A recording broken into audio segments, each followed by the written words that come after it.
for coming out tonight. I know there's not a lot of parking, and it's a busy place, so I really thank you very much and commend you for your patience.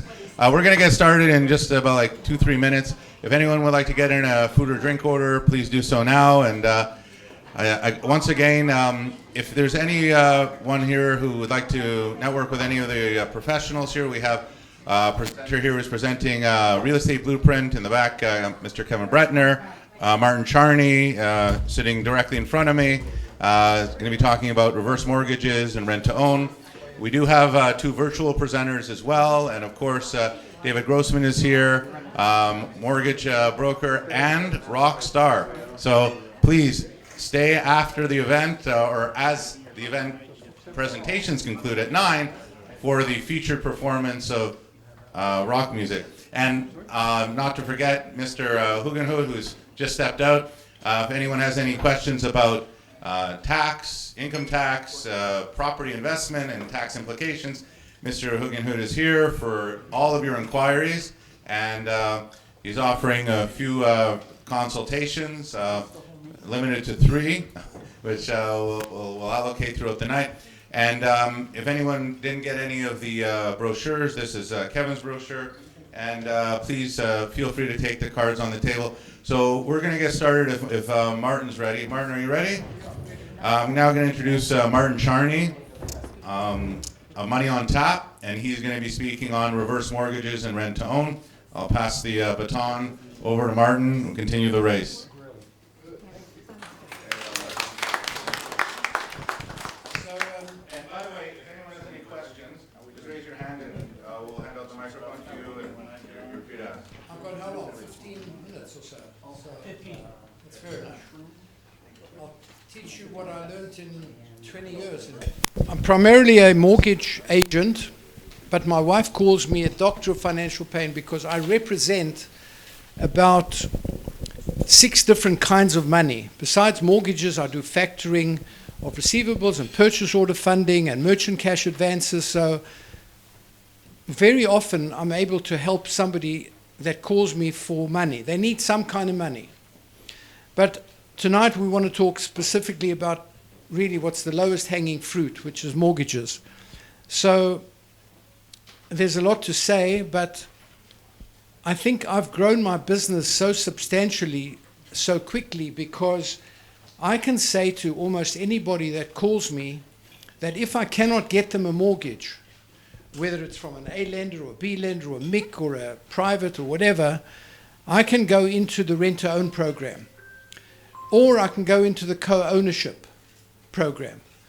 But my first love is to get somebody a mortgage and they paddle their canoe on their own steam.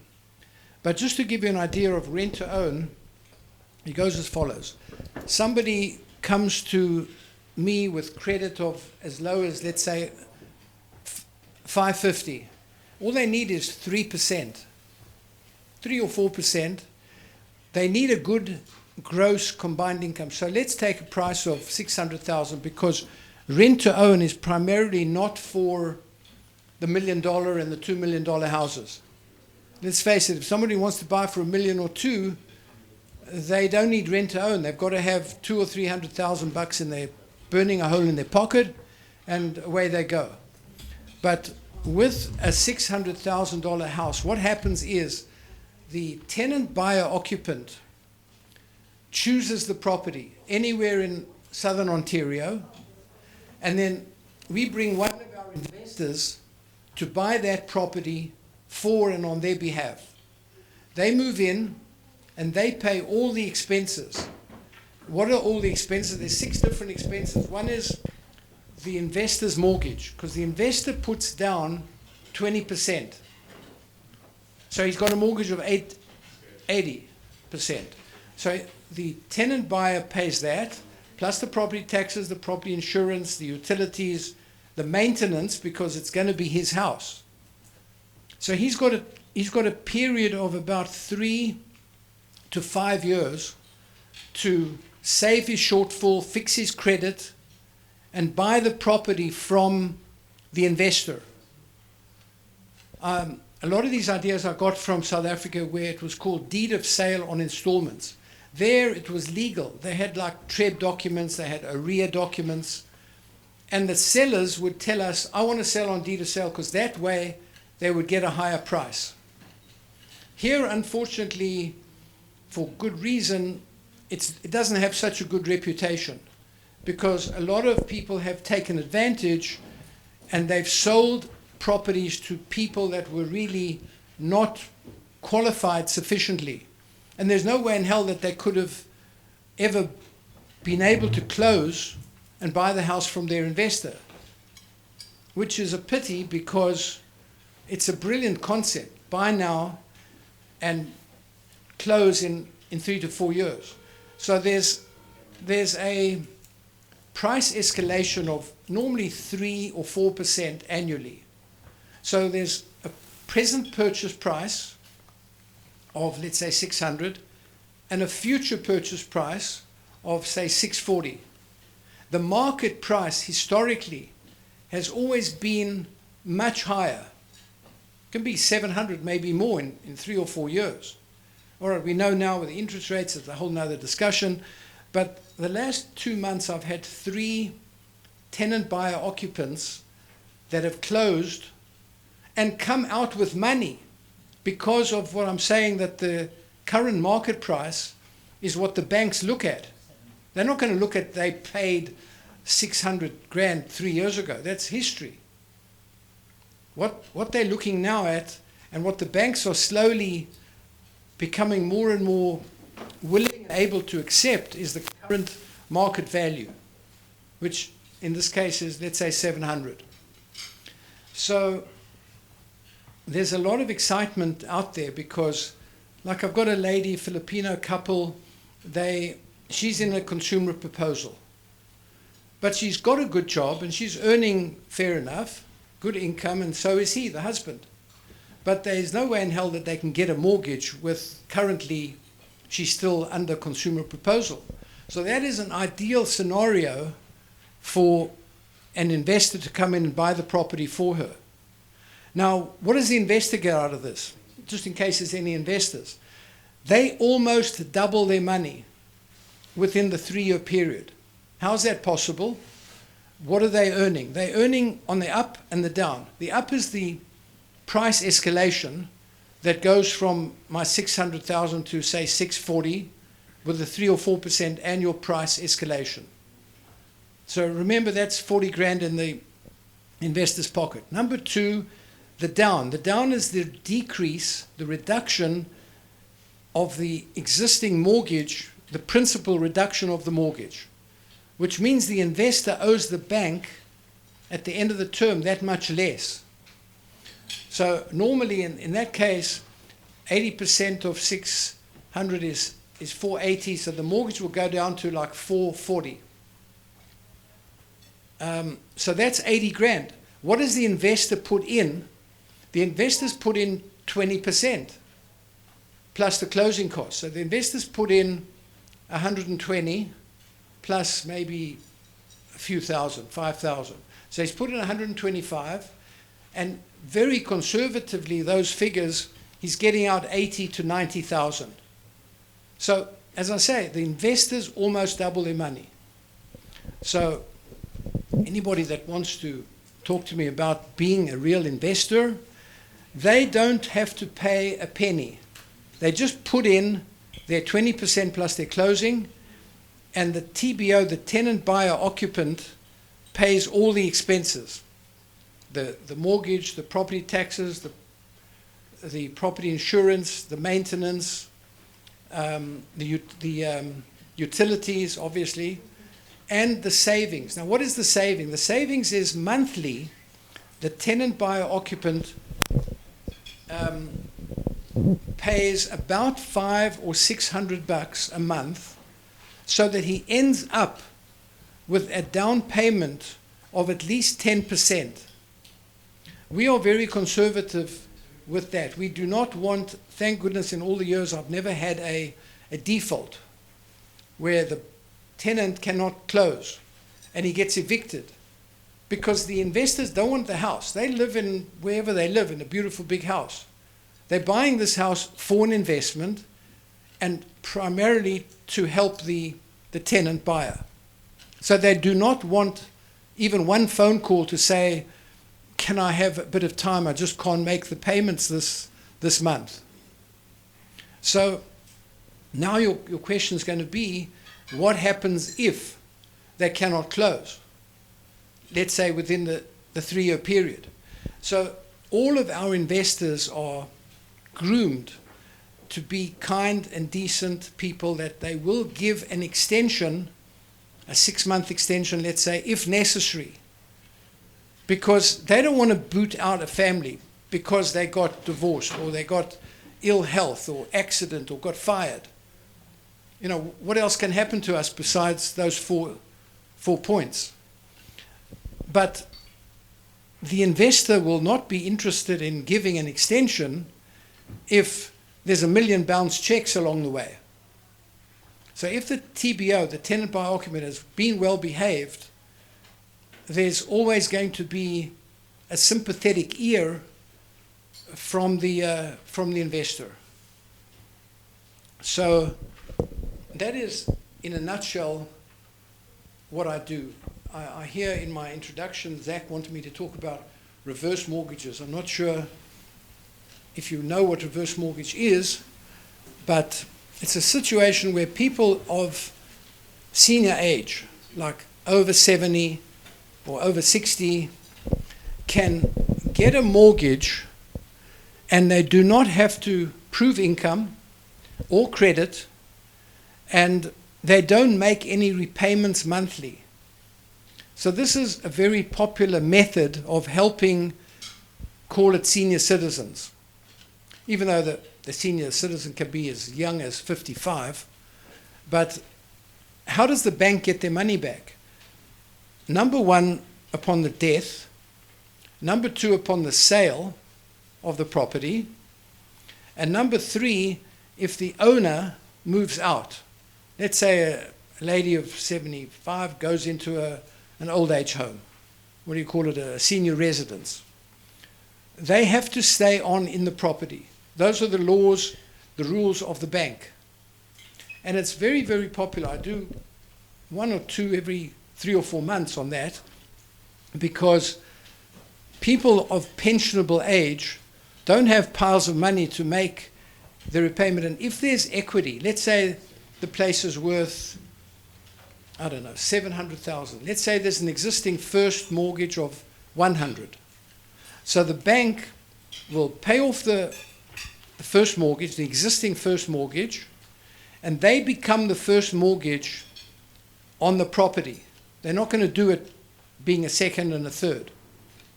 So that is, and then the only thing they really care about when they're doing the underwriting is they look at, has the property taxes been paid? Because we all know Revenue Canada has a super priority that comes even before the first mortgage. So I don't know if I can open up to questions, Zach, or... Yes, certainly. Please. Yeah, anybody? Who would like to ask a question on when Martin's been talking about reverse mortgages? Yes. For the reverse mortgages, do they have the down payment? I think I'm loud enough. No, there's no down... Part of the reporting. There's no down payment that the owner has to make, because they've already made the down payment. They own the property. Let's say it's worth 700, there's an existing first. Okay. So they don't have to put in anything. They're getting money out. And they are released from paying their mortgage. Because, okay, got it. Sorry? So if you we just wanted to know your question was just for the presentation. If you just want to hold the button. Her question Do was... they have to give down payment for the buying of the property for the reverse mortgage cases? I thought they can buy the property when they become a senior citizen. I No, think they you're cannot talking buy. about It's not a method of buying a property. It's a method of if they've retaining already it. bought Okay. and they already own it, but they need money for health, for travel. They want to help the kids buy a house. This is one very effective way, and the rate is only about 1.5% higher than it would be in the normal course of events. You're nodding like you know what I'm talking about, which is good. Any other questions? Yes.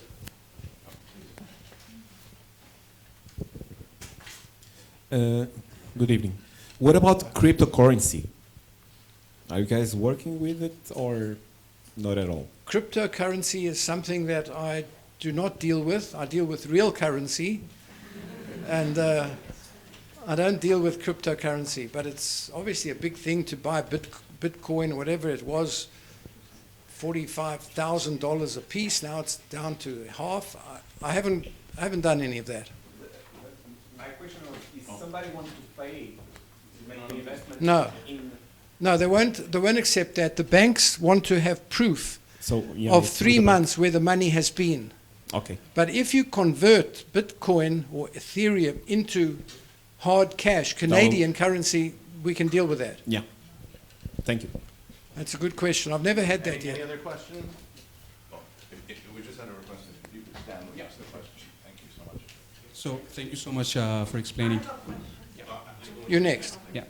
So I just wanted to know, like, in what situation would so basically, who is looking to get the property? Like, I'm sorry, I'm just getting backed out. You're talking about rent to own? Let me get back. I'm just getting backed out. But just go ahead. Thank you. Yeah, I'll just ask. Yeah. I've heard a lot of negative things about reverse mortgages. And the people who I'm involved with in the financial field, all of them actually have said, I'd be interested to hear what are the negative things about reverse mortgages. One of the negative things could be that the owner, the current owner, wants more than what they're entitled to get out. They might say, in my example, 700,000, I've only got a mortgage of 100, they want up to 80%. But the banks that do reverse mortgages will only give up to a certain percentage, like a sliding scale, depending on their age. The older the person, the sooner they're going to die. So the sooner the bank is going to get the money back. Business is all common sense. But if they're very young at 55, they're not going to get out as much as if they were 80. But I don't really see, all right, the disadvantage you may say is that the interest rate is about 1.5 or 2% higher than what they could get if they got their own mortgage, just a refinance. But these people are pensioners. They are probably retired. They don't have an income. So I wouldn't say it's a negative. I'd say it's a positive because there's no other way of them getting money out except if they sell the property. But they love the house. They want to stay on in it until they can't remember their name. Yes, have you got your question? So, yeah, thank you so much. All right, so my question was like, whose name would the mortgage be on? Would it be the investor? No, are you talking about reverse mortgages? Yeah, reverse mortgage. Yeah, it's the same thing. It's the mortgagor is the owner. It remains, the first mortgage is in favor of the bank that does it, but the owner is the borrower, and the bank is the lender in the same way. So as an investor, if we just putting the down payment, that's what... Well, there's no private investors that do that. There's just 2 or 3 banks that will do a reverse mortgage. Okay. When I spoke the word investor, I really mean for rent to own. There I can take investors that may or may not be present tonight, and they buy the property for and on behalf of the tenant buyer occupant who wants to buy a house but can't get a mortgage. Okay. But then why would not someone buy a home for themselves? Like, is it for something... They will, because they might be coming out of consumer proposal. Their credit may not be sufficient. They may not have more than 3 or 4% down payment. They may be expecting a inheritance, or they may be getting divorced. Now, if they're getting divorced, she wants to stay on in the property with the children. But he wants his money, the agreed to matrimonial equity. He wants his money and he wants to go and gamble it away or whatever he wants to do with it. So she will stay on in the house with the kids, and she'll pay the 80% mortgage that my investor has, and then she'll buy her own house back within the term. How am I doing for time? I've gone over. Yeah, it's okay. It's fine. It's fine. Very informative. Thank you very much. If anyone would like to ask any questions of Martin Charney, he will be around. You can speak to him in the other room there. He's going to be around for a few minutes. He's open to more questions and private consultations. And Martin, you have some cards. If you'd like to make an appointment with Martin, he's available for in-office consultations at your convenience. Just let him know when you're available. If you want to have Martin's card, please, you can come up to the front here anytime during the presentation or at the end. Thank you very much for joining us, Martin. We really appreciated it. It's phenomenal information. And now I would like to introduce, without further ado, Kevin Breitner of CRESI, who's going to be speaking about mapping out your real estate blueprint. Thank you once again to Martin, and a round of applause for Kevin now coming up.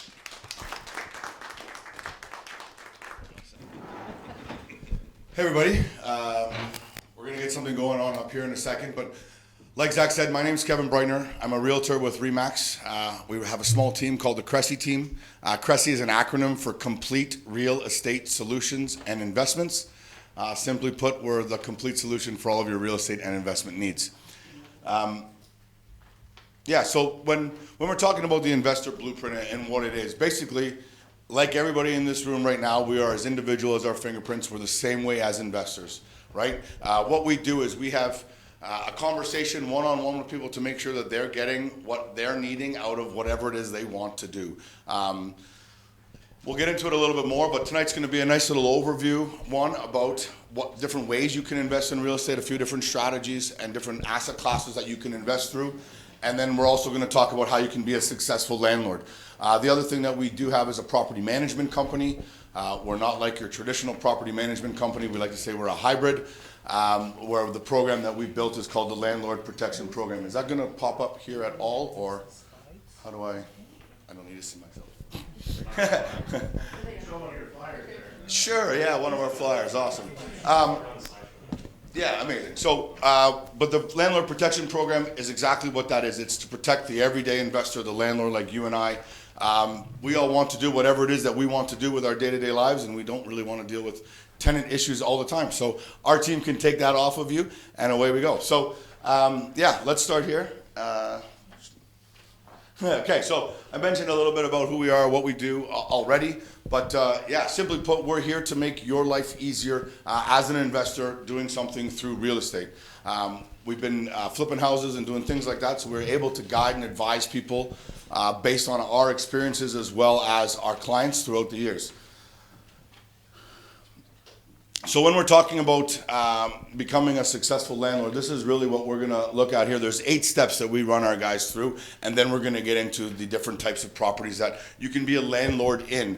Because what we're talking about, again, is that blueprint, where you're going to want to fit in. Some like this and some like that, right? So step 1 is identifying your financial stage. Talk to your lender, your bank, whoever you're going to speak to make sure what you can afford, what cash you have available, what you're able to leverage. Are you going to have a joint venture partner? Like, we need to figure out what money is available to you and how much of that you're actually comfortable using as well, so that we can figure out what is then available to us. So step 1 is always your money. You have to know that first. The next one is what strategy is meant for you. So that's where we have that one-on-one conversation. We break it down. We talk about what you're trying to do today, what you want in a couple of years, and what your goals are in 10 or 15, 20 years down the road, right? Some people just want one property as a retirement plan. Some want to build a portfolio. So we really have to figure out what you want to do and then gear our plan towards you specifically. Target market, again, that starts with their money. Once we know what we can afford, it allows us to figure out where and what we can buy and how we can use that money. Again, we're going to get into a little bit more detail about different ways we can do that. Property criteria. So again, are we buying something that needs a renovation? Are we buying something that's turnkey? Are we buying something that's pre-construction so you don't need a mortgage today? There's different ways, again, that we can do this, right? So this is all this initial conversation before we even get out there and start looking at things or talking about what we're going to buy. We're figuring all this out first, right? It's creating that plan. Having a plan so you know where you want to get to is the utmost importance. I was speaking to a gentleman earlier today, and I gave him the example, whether you're a first-time investor or doing something at all for the first time, as humans, we slow down or we stop ourselves because of fear of the unknown, not knowing what's coming next or what to expect, right? So especially with real estate investing, I'm sure I'm not the first person you guys have listened to talk about this. There's information that comes out from everywhere online, family and friends, and sometimes we listen to people that have never even done it. I had someone, anyways, different story for another day. But anyways, so I was talking to this gentleman about this, and what I said to him was, same thing as if I were to pick you up and throw you into a big black dark room and tell you to go find the light switch and turn it on, you wouldn't move, you wouldn't start, you wouldn't know how to begin. But if we did that same thing again, where I picked you up, dropped you into that big dark room and said, okay, take 10 steps forward, turn 90 degrees to your right, take another 12 steps forward, and that light switch is going to be right there at eye level. You now know exactly how to start, what's going to happen in between, and how it's going to finish. So that first step, there's no hesitation. You're able to take that first step with confidence because you've educated yourself and you know what's going to come about it. So, number 5. Building a team, right? Again, depending now on what you're planning on doing, we have to figure out who we're going to need on our team, right? Is there any type of renovation involved? Small, major, what's going on there?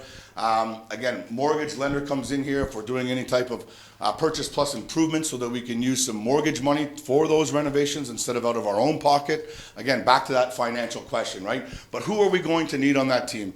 And again, to be honest, we're a one-stop shop, so we can connect you with whoever you're going to need so that you, the investor, can be as passive as you want to be. Years ago, we did a talk with a guy from Investor Group, and it was the comparison between real estate and the stock market and which one was better. Obviously, I'm a little biased, but I believe real estate's the best investment. But at the end of the day, the real difference that anybody could say was stock market was more passive than real estate. So we've continued to try to create ways and show people different ways to invest in real estate where it can be passive, because there is no better investment in real estate out there. You buy it with only 20% of the value. Someone else pays off that other 80%, right? It's an absolutely amazing thing to do, and it's about a long-term play. So starting your search and then purchase your property, right? So this is where you actually get to go out and start seeing things. This is the fun part. Exciting, right? Whether it's a project or whether it's out there looking at different resale. By now you should have an idea about what you're looking for. It might be in different cities, for example, right? But you're looking for a bungalow where you can convert it into a two-family situation. So you have this budget and we can go to different areas. At the end of the day, people don't realize this. 1/3 of our country pays rent. That's a lot of tenants out there. I believe that number is also going to grow in the next little bit. So there's a lot of opportunities out there to find a really good tenant for your property. Don't let all the horror stories that you hear about bad tenant this and horrible tenant that. There are ways to place a proper tenant and vet a proper tenant. Yes, there are liars out there and professional tenants, as they're called, for sure. But there are ways to put a great person, a great family, whatever, into your property, and they're going to help take care of your asset. And we say all the time, the tenant is actually a bigger asset than the place that you're renting out. So that brings us into the next one, acquiring that tenant, right? The due diligence period. I've been asked to be an expert witness in a small claims court where somebody hired a realtor to place their tenant, and after a year of not getting rent and still trying to get the person out, they have found out that the realtor never actually did any due diligence at all because the paperwork that they returned was all falsified. No references were ever called or correct. Not right. There's a big process that we go through. We have a tenant search and find guide that we will allow our clients to use if they don't want us to place the tenant. They just want to have the assistance and do it themselves. But anyways, that is one of the most important things. The other part about that, again, to go back to our property management company, is we're connected with Equifax. So when you're looking at a tenant and they hear that they can improve their credit by simply paying their rent on time with us, that's a plus, right? But then at the same time they find out, oh, and if I don't pay my rent on time, it's going to negatively affect my credit. Well, if they don't like that, that's a red flag to us, right? Right away, before they even see anything, we already know, because of most people want to improve their tenant or improve their credit as a tenant, right? They're not out there trying to not pay you. But at the end of the day, most landlords don't offer that program, and if tenant Billy has his credit card and his Rogers bill to pay as well as his rent, and these are actually going to affect his credit, and the landlord isn't, he's going to make his decision this way more times than not. So by having this in place with us, we at least give ourselves a level playing field with everybody else for our landlords.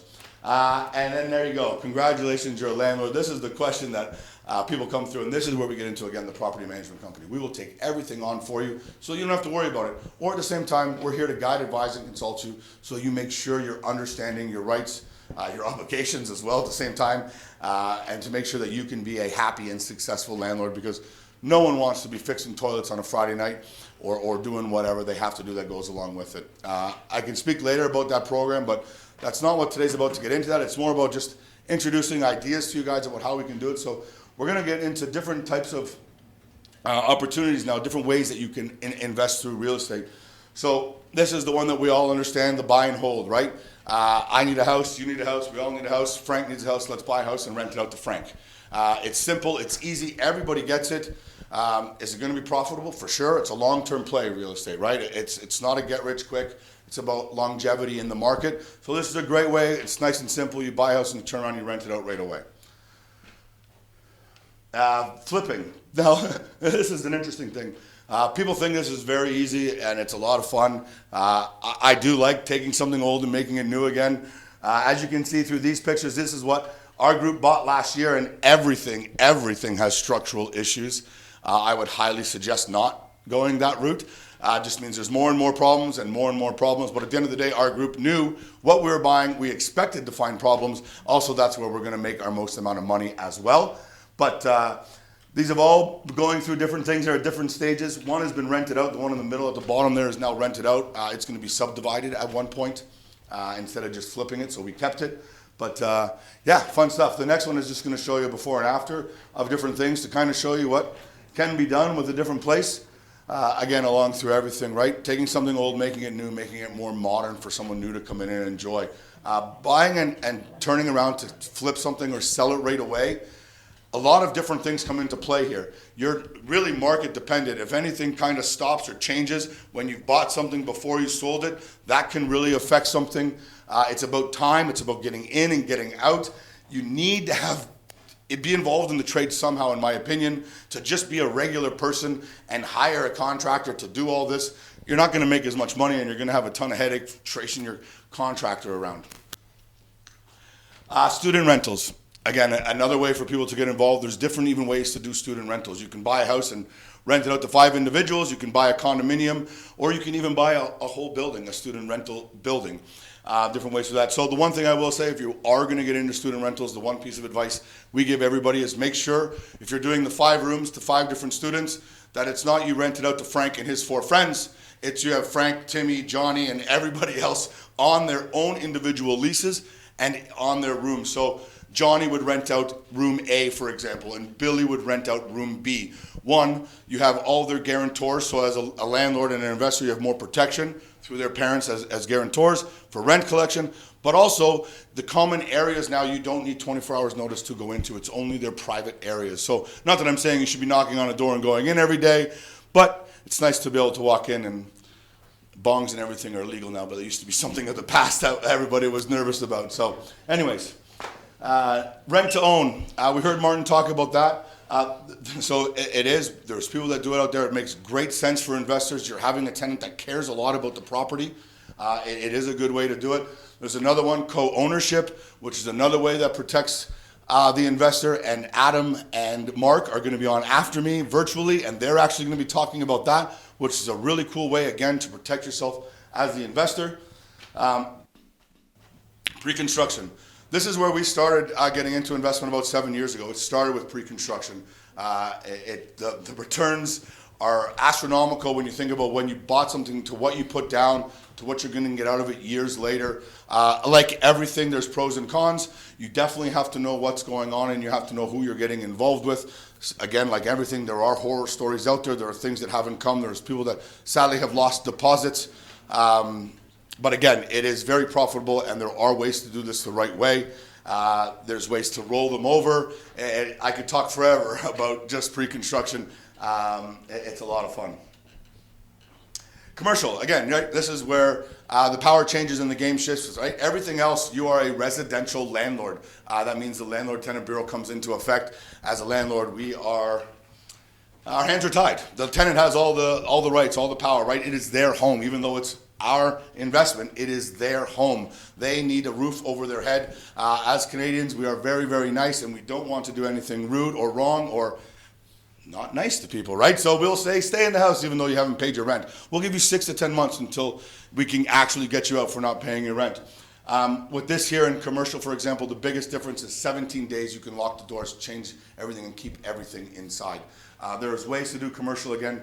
It's a little industrial unit. You can do a retail plaza. We can do this as a group. There are lots of ways to invest in commercial, not just owning a business. You can be a landlord to a business by owning that retail space or office space as well. Okay, so this is my favorite. Can you hear one more time? Sorry, thanks. So people talk about this all the time, right? This is something that all the investment people take out. They call it the Burr model or whatever, I think is what it is. But at the end of the day, what you're doing is you're buying a property, you're renovating a property, you're renting that property out. Once you have a tenant in it, you can then refinance that property because it's worth more money. You'll then get cash money out that is tax-free, and you can go on from there. So this is what we're going to do. So we're going to buy a house for $800,000. Our down payment, which is 20%, is $160,000, which leaves our 80% mortgage at $640,000. We're going to do a $50,000 renovation here. We're going to be smart. We're going to know what we can save, what we need to replace, and everything like that. By spending $50,000 smartly, we should have increased that value by more than double or just about double of what we actually spent. So now our total investment is $210,000, right? That's the $160,000 down payment plus the $50,000 renovation for a total of $210,000. The property now worth after reno, done by a bank, will be somewhere around $920,000 for our purposes here. Okay, now our new loan to value of 80%, right? Because we are refinancing that property, we're going back to the bank and saying, now it's worth $920,000. And so they're going to say, okay, your loan to value is now $736,000, which the mortgage borrowed before $640,000. Our difference there is $96,000. Now we spent $50,000, right? So really we've only got $46,000 for free out of all this, but you still got your $50,000 back as well that you spent on your renovation. So you're coming out with $96,000 that you can turn around and buy something else with, renovate something else with, put a down payment on a pre-construction, whatever you want to do with that money. Real estate investing is about leverage. It's about how can I do more with what I have? How can I take from this and then get that? I'm being told to hurry up. No, that's okay. Yeah, I am pretty much finished with that. It makes a lot of sense, right? That's taking money back out of it.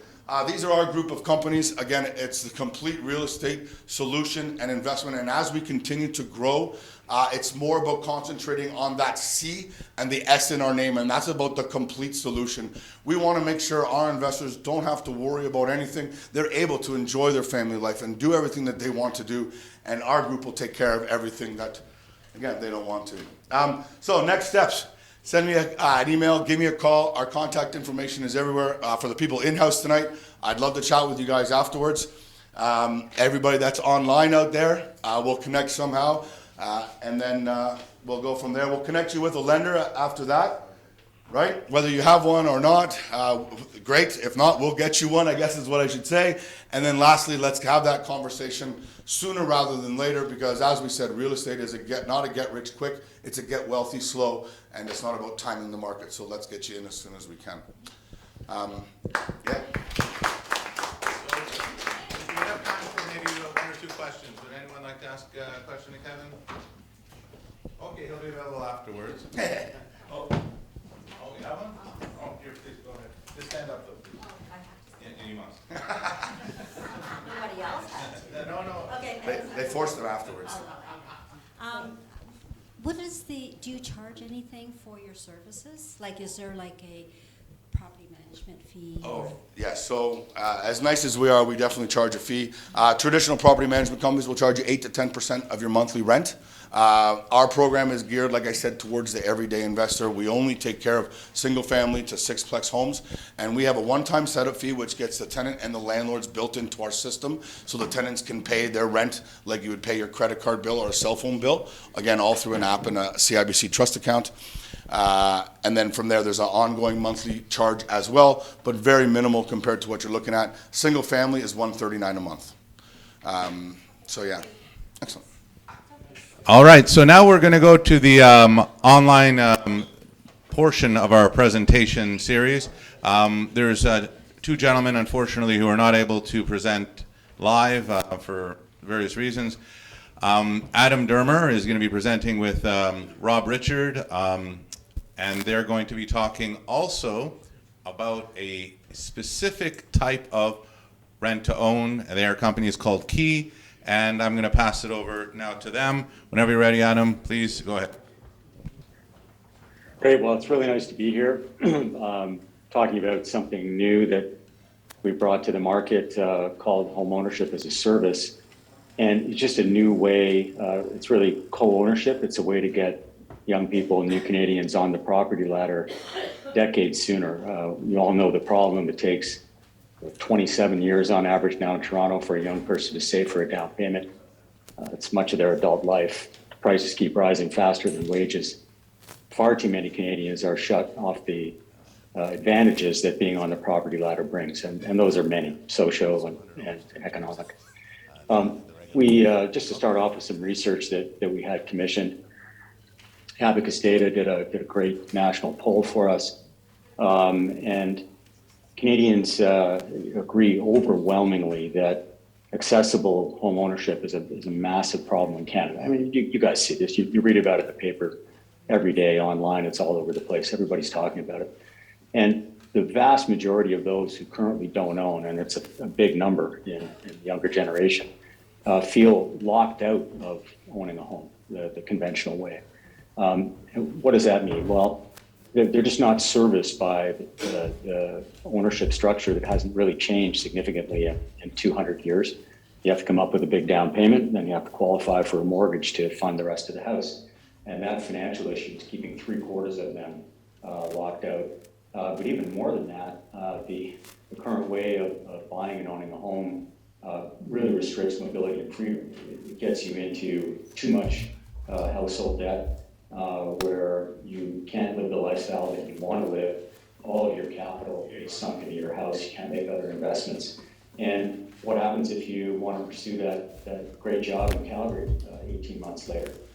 Well, unless you're planning to be in that home for 5 years or more, with the cost of selling and all the friction and the hassle, it's just not worth it getting in as a new homeowner and then getting out again 18 months later. You're just not going to get ahead. So the vast majority of people see that as a massive problem with the way the real estate market works now. And then two really interesting stats, 21% don't have a regular paycheck. They're gig workers or they're self-employed. They may have great income when you look at them over time. But that doesn't satisfy the banks in terms of qualifying for a mortgage. And fully 14% can't pay interest for faith-based reasons.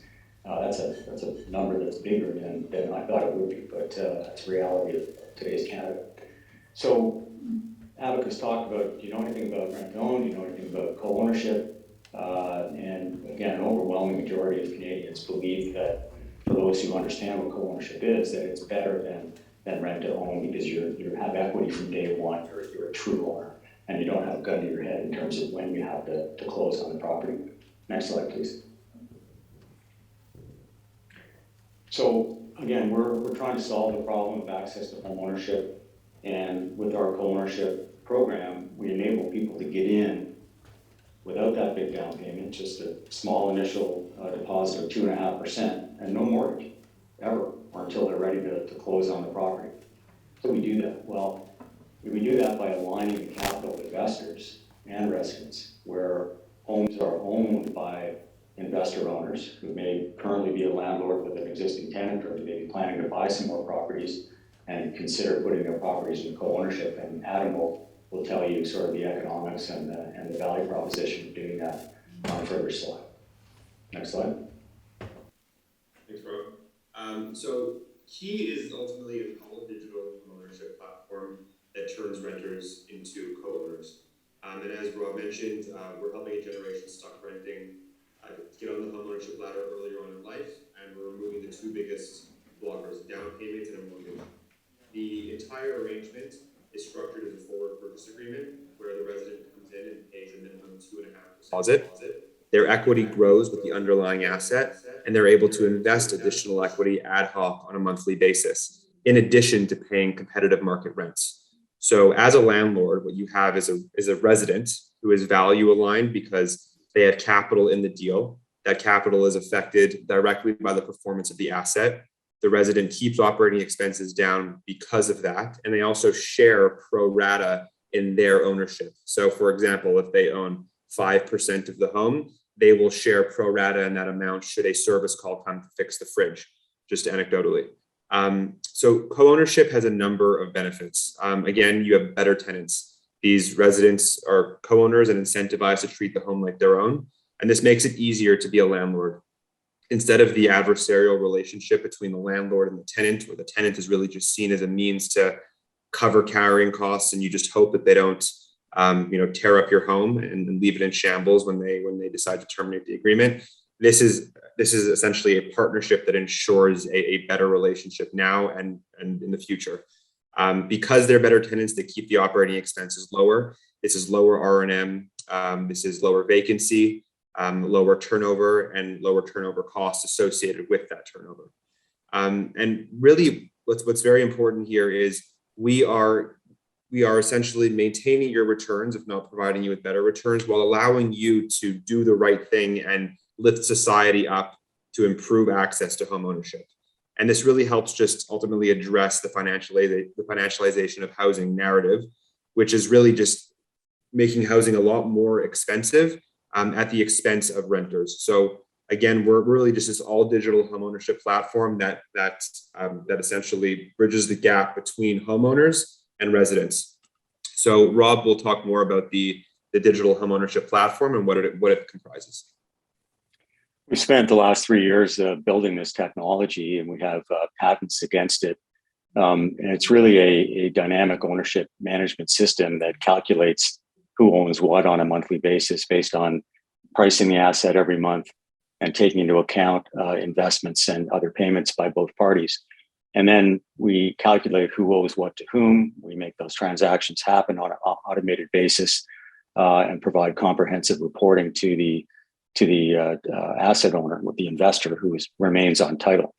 The resident does not go on title, but they have a beneficial co-ownership interest that we calculate and keep in a secure database and communicate that to lenders and anybody else involved in the situation. And we hook up directly to banks. We've integrated the fintech ecosystem to do automated background checks, credit analysis, income analysis. So again, highly vetted tenants. Not only highly vetted, but highly motivated. These are aspirational owners. These are not transient people. These are people that want to live in the city, close to where they work, close to their families. They plan to be there for the long term. They're aspirational in terms of wanting to eventually close on the home. And so you're going to wind up with a great partner where everything is just completely managed by this platform and by Key. So when you think about the opportunities for investors, it's co-ownership is another way to be a property owner and to get young families and aspiring owners into the property. They'll take better care. They'll reduce your operating expenses, reduce your management burden. We'll lease up faster with a better vetted tenant. This is a private agreement between co-owners. So I think prior presenter talked about you can get into issues with the landlord-tenant tribunal and residential that you don't, and commercial. Well, same thing here. This is now a private commercial arrangement between co-owners. So it's not subject to rent control. It's not subject to the landlord-tenant tribunal. If there's a dispute, it goes to private arbitration. If arbitration doesn't work, then it goes to court, where things like that belong. Fully automated platform. No risk of cash loss from your tenant. The person has 7 months, 8 months of rent on file initially, that initial 2.5%, and they often start with more, and they're putting in more every month. These people are equity savers and equity builders. They really want to get ahead in their lives. And so we have one now putting in another $2,500 a month. He now owns 10% of his condo, where a year ago he started at just 2.5%. And the other interesting thing about this is that the capital that comes in from the owner occupier, your tenant, now a partner, a co-owner, is that you get use of that capital, and it is tax-free and cost-free to you. So you can use it to grow your portfolio or invest elsewhere, do what you want to do with that capital. So you're essentially taking liquidity on the way up. And any good investor coach will tell you that's the way you should play the stock market, right? You start to sell gradually on the way up. You don't sell on the way down.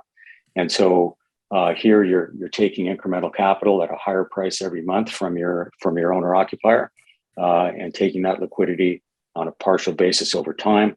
And they may close in 5 years or 6 years when you might be wanting to get out of the asset anyway, or they may not. Depends on if the asset is a 1+1 in downtown Toronto, a condo, chances are the occupant's going to have a life change before they close on the property. Key will just move another person in right behind them. So we guarantee continuity of occupants that are invested. And again, you get use of that incremental capital on an ongoing basis. And so generally what's happening in the industry here, and we're not alone in terms of innovating on the ownership journey. There's lots of venture-backed companies that are getting scale, introducing new ways of getting capital out of the home, new ways of getting into a home. And as investors, there's new options in terms of how you can invest your money in real estate. There's all kinds of platforms now that are now accredited by the OSC to allow you to passively invest as little as $100 or $1,000 into specific projects or into pools of projects. Fast forward a few years, you're going to be able to access an online catalog of types of real estate. You'll be able to invest in multifamily in South Florida, in single family in Texas, in townhomes in Toronto, and all kinds of interesting pooling of these assets. What we're doing with Key is to align that investment capability and flexibility and solve a problem at the same time. And really turn society around here and solve what is one of the most serious problems that we have in Canada. And so using co-ownership and allowing your occupant to buy in fractionally and gradually over time is really going to help get many more families ahead, get them onto the property ladder, and you're going to do better. We model an NOI improvement of 5 to 7%, but we know from being in market for the last 14 months and operating with people in condos in Toronto that we're really taking down the turnover cost. We had 2 occupants turn over, not because they didn't love Key, because they moved cities where we don't yet have real estate, and there was zero cost of repair, not even lifting a paintbrush to get a new owner into those suites. So it's all about really aligning the incentives and aligning capital so that now your capital can work alongside a young person and get them lifted up in society on the same terms that you enjoy. You still get all the benefits of investing in real estate, great returns, great capital appreciation, but you're helping someone else do that as well on a small basis, growing over time. And that's what Key is. Happy to take questions.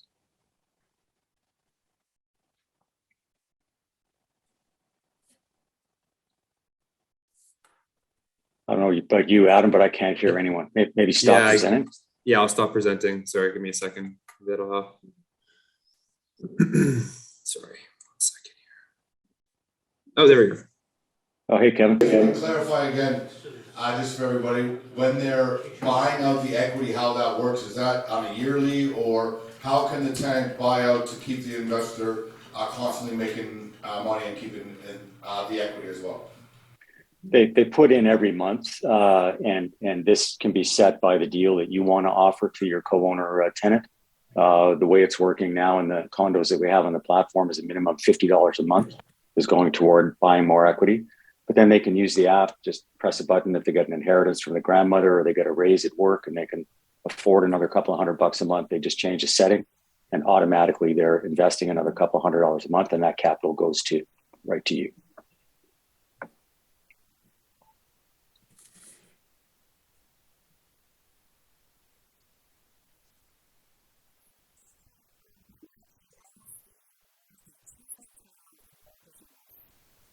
You are as the investor.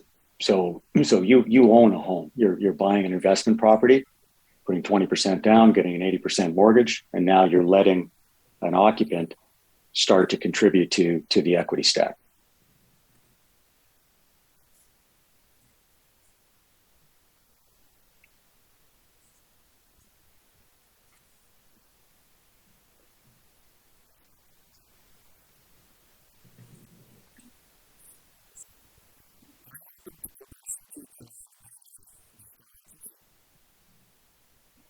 With who, sorry?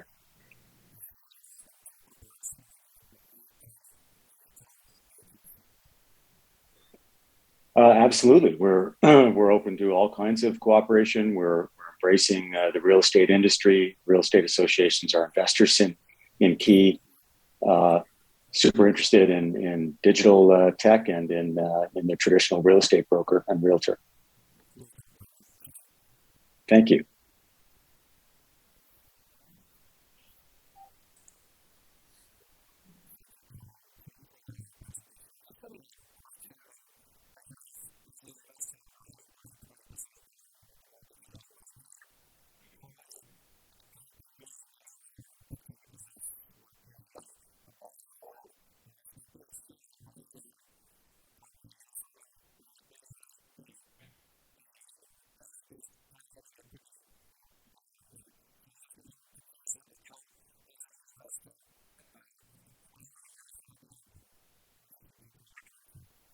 Yeah, so the way we talk about it is, as the tenants start to gradually buy a little piece of the homes that you own, say you own 100% of 5 homes, over 10 years, you're selling maybe 20% of the home to your tenants.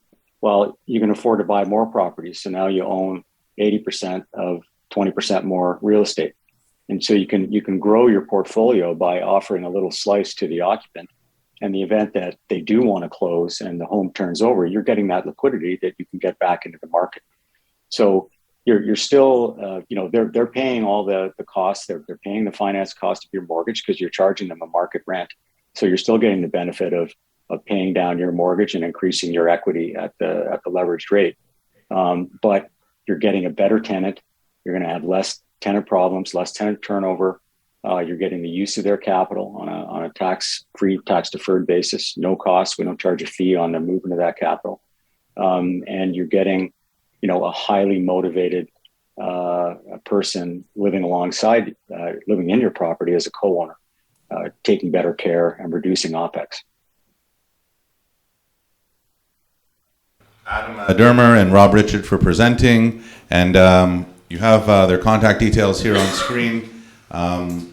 Adam at life@key.com, and his phone number is there, and we can, if anyone inquires, we can provide their contact details as well. It's unfortunate they weren't able due to circumstances beyond their control, they weren't able to attend in person. Now I'd like to introduce our title sponsor, David Grossman of Rock Your Mortgage, and to prove that he is going to rock your mortgage and provide rock music, please stay here after all the presentations at 9 p.m. Where the roof will actually, we're not sure exactly what's going to happen, but it's going to be rocking and rolling. So I'd like to now introduce David Grossman, who's going to talk about real estate investment certificates, REITs, and I'll pass the mic over to David. Okay, thank you very much. Zach Steele, thanks for organizing this event. Can we give a little round of applause? Zach is the key guy who put this all together. We connected a couple weeks ago. He told us he was doing it, so I said, Gerry, my good friend Gerry Hogenhout, he's going to be the feature speaker. Gerry will be up soon. He's an accountant, and for an accountant, you won't meet many accountants who are as creative and also who knows much about real estate investing as Gerry. So I'm a mortgage broker. I've been a mortgage broker for 18 years. Well, I was an agent. I became a broker a couple of years ago. And so I've been arranging mortgages for about 18 years. So I'll talk a little bit about mortgages, and then Zach wanted me to talk a bit about REITs, which is a REIT is a real estate income trust, and the private markets. I got licensed as a dealing representative. A dealing representative is licensed through an exempt market dealer, and I'll talk a little bit about the private markets, what those are, and why you might want to consider investing in the private markets. So first of all, as a mortgage broker, I have arranged many different types of mortgages over 18 years. Residential, commercial, first mortgages, second mortgages.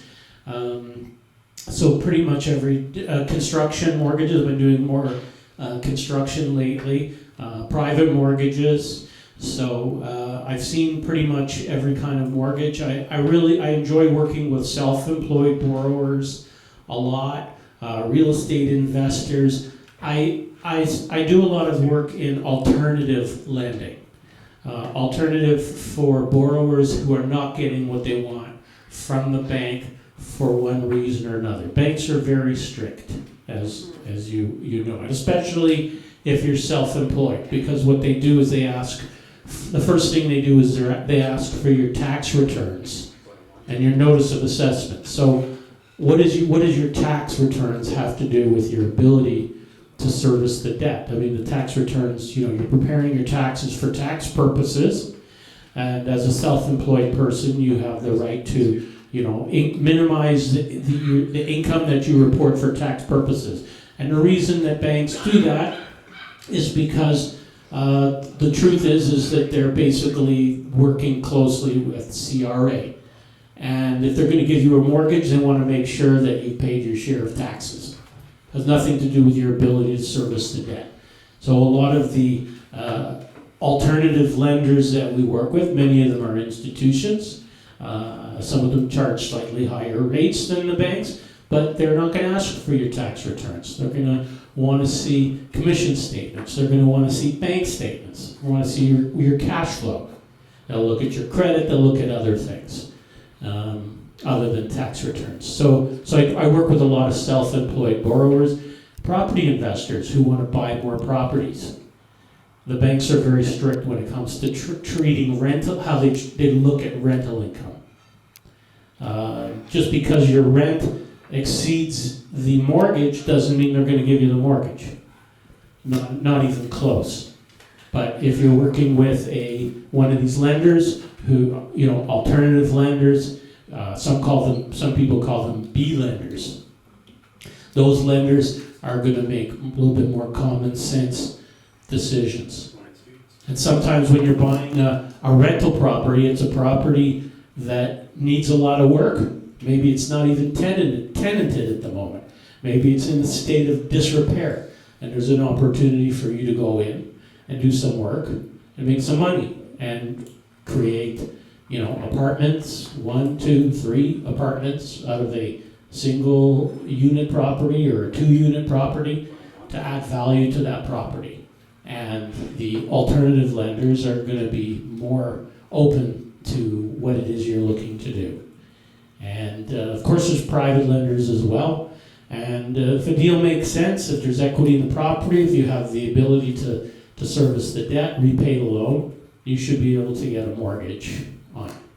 So that's the story with mortgages. But again, Zach asked me to talk about REITs, real estate income trust. But before I talk about a real estate income trust, I wanted to talk a little bit about the private markets and the company that I'm registered with as a dealing representative. It's Pinnacle Wealth Brokers, and I will just slide along here. So our mission, continually seeking opportunities to increase wealth through diversification. The company basically has been around for more than 10 years, 10,000 clients, over $1 billion raised. We have about 20 different products on our shelf. They're not all real estate income trusts. Many of them are, because people like real estate. It's a good place to invest your money.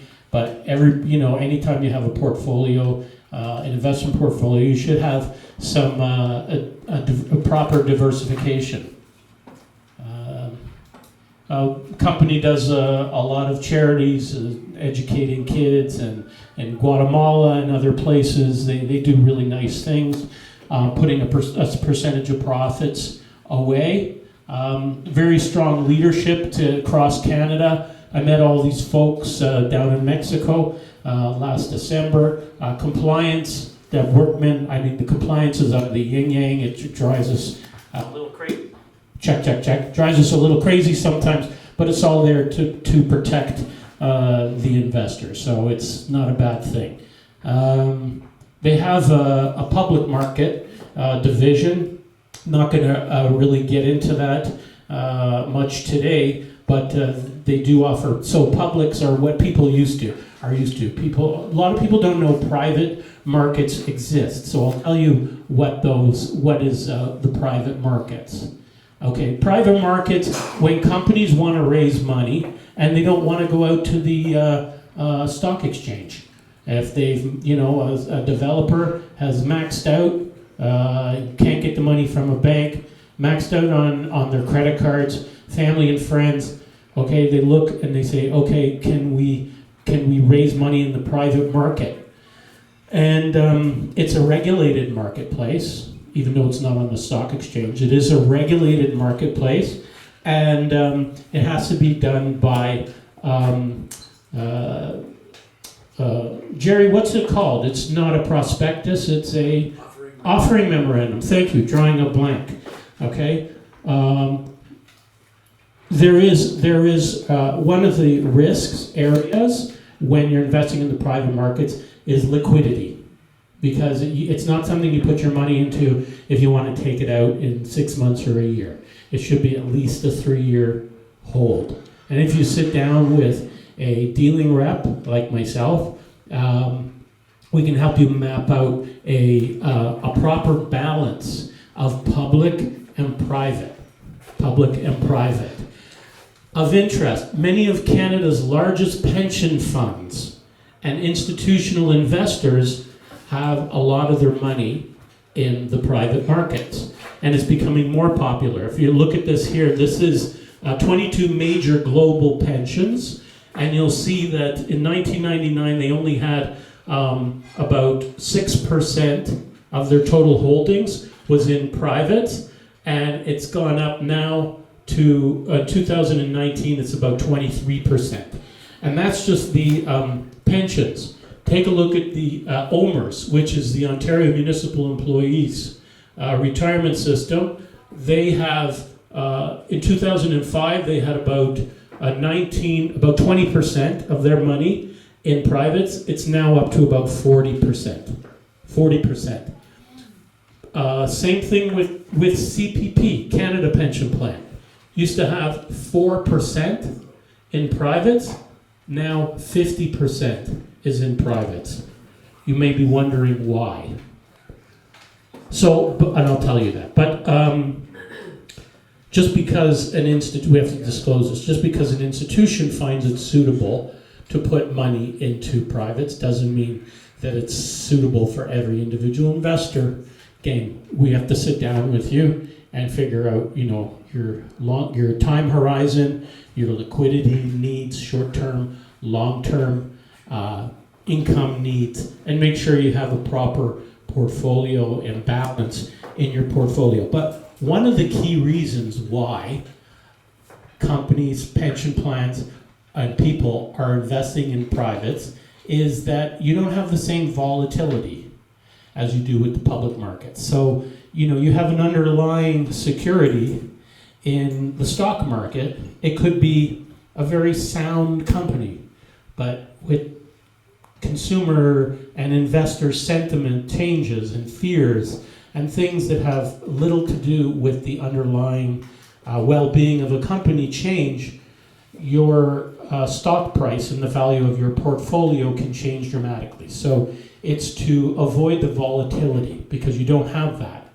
So, but at the same time, as I mentioned earlier, you have a little bit less liquidity because you can't sell it like a mile a minute like you can with publicly traded securities. So, and then the law changed in around 2018 or 2017 because when we sell private investments to people, we have to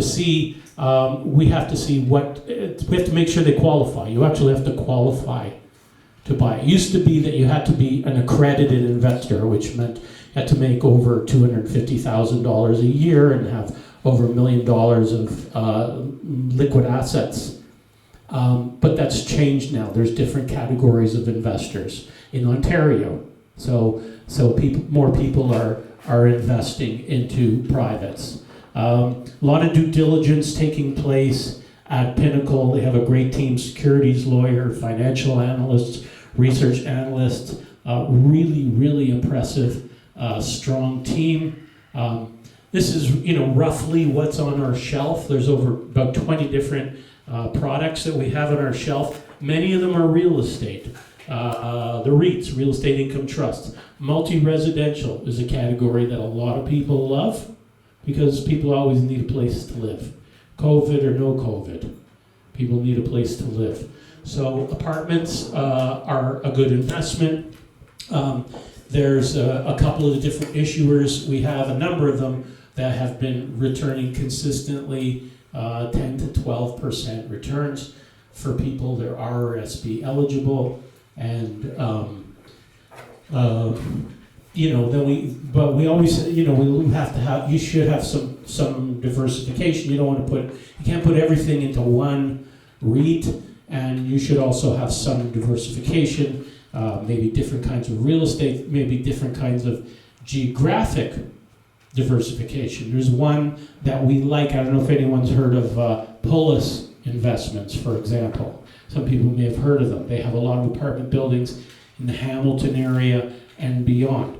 But we also have some that have they're buying and renovating apartment buildings in the U.S. and also out west, Western Canada. In Western Canada, they have they don't have the same tenant laws about increasing rents. You can increase your rent. What is it? 2% here? What's the 1.7? Whatever the government tells us. So Whatever the government says every year, we can do it. Right. So it's very, very restrictive here in Ontario. So so it's important to have diversification and into different different industries as well. And so that's basically the story. I've put out business cards. I gave out my mortgage card.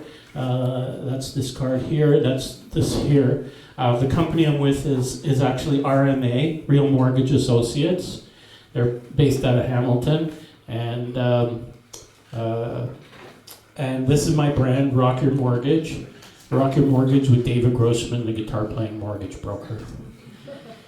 So I like to play guitar, and when I have a captive audience like this, it's an opportunity. So if people want to hang around after, and I'll be happy to play some tunes, and the bar is open. Does anyone have questions? How are we doing for time?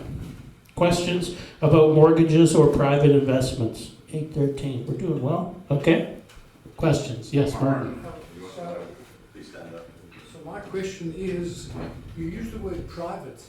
I've always thought the word private is somebody that is a private individual and he puts his money in as a mortgage.